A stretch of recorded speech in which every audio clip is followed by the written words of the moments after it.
What's happening, guys? This is going to be a quick recap and thoughts video on the Israel Adesanya versus Alex Pereira fight. Wow. The fight pretty much went as expected. I thought Israel Adesanya was going to win a decision, but certainly 100% felt like Alex Pereira could win this fight, and him knocking out Izzy shouldn't have shocked anyone.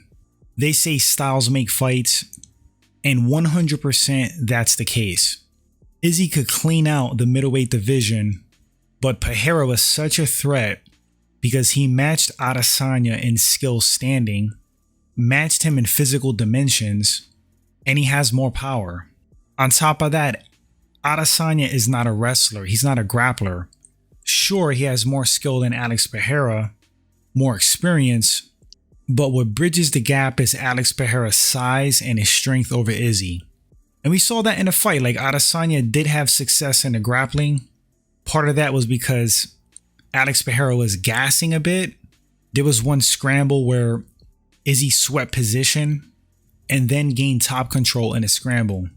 From that point, Adesanya controlled Pereira on the mat because Pereira's like still kind of young in grappling. He's still learning. Things are not coming second nature. And when you have to think in a high stress level situation like a fight, when you're getting clobbered, when you're getting controlled, when you're tired, what saves you is automatic actions from repetitive drilling, from experience, from like a lot of time training and grappling. And like the instincts weren't there. You had to think about things. You could see it. He really didn't know what to do. Adesanya had control of his wrist, and Pereira wasn't trying to get his wrist free so he could develop a base and then work from there and get to his feet. As long as Izzy had that wrist, Pereira was being controlled and off balance. But every round starts on the feet, and as long as the fight stays standing, Pereira is always going to be in that fight and always be dangerous.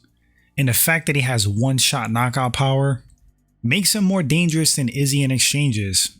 It's like Izzy has to fight the perfect fight not to get caught and knocked out, and Pereira just has to land once clean. But to Izzy's credit, he was faster, he was being slicker, he had better footwork, his cardio was better in this fight, he was displaying better fight IQ, he was beating Pereira to the punch, he was making him react. Israel Adesanya was 100% on course to win this fight. He just dropped the ball in the last round, and Pereira caught him with his signature punch. That left hook is deadly. Dude throws hammers. At that point, when Izzy was hurt, he honestly should have clinched. Instead of bobbing and weaving, trying to slip while you're like rocked and dazed, seeing Tweety birds, he should have tried to latch onto Pereira, stop his punches coming, try to go for a takedown, buy yourself some time. I feel like the fight was stopped like a tad early. I don't think Adesanya would disagree with this. I think he will want to go out on a shield, because if it continued, who knows? Maybe he would have survived that. Maybe he was a second away from trying to hook Pereira's legs going for a takedown. But at the same time, it wasn't a terrible stoppage. I mean, Izzy was getting clobbered as well. He just wasn't knocked unconscious. He did protest at the very end. And you know, that's Adesanya. Like, he is a warrior. I'm sure he wanted to go out on a shield, and he felt like he was still trying to survive. Now, Izzy had a hell of a run, man. He fought a lot of different guys, a lot of styles, defended very well against wrestlers, grapplers, well-rounded guys. Is Alex Pereira going to do that? I'm not sold he's going to have a run like Adesanya. We'll see. He has to improve some things for sure.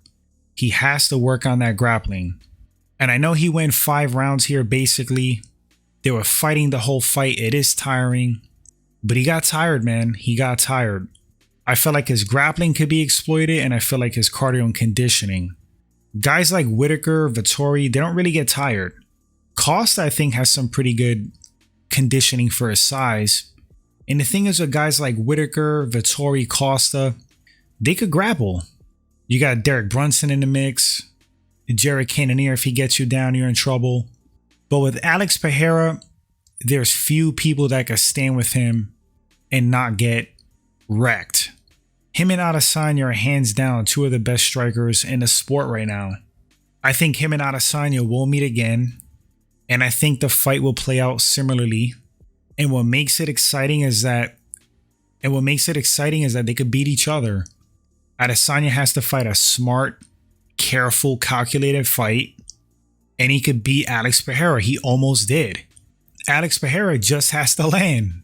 And he could because he's so big, long, similarly built to Adesanya, with equal skill and more power. It's a great fight. I mean, Alex Pereira is Adesanya's nemesis. Styles make fights, man. That guy's built a certain way and has the skill set to always give Adesanya problems and always be able to beat him. Anyway, guys, let me know what you thought about the fight. Were you shocked by the result? I mean, I wasn't really shocked. It was just shocking that it happened towards the end of the fight and Izzy was on course to win. But I think I had this one 60-40 Izzy by decision going in. Thanks for watching the video, guys.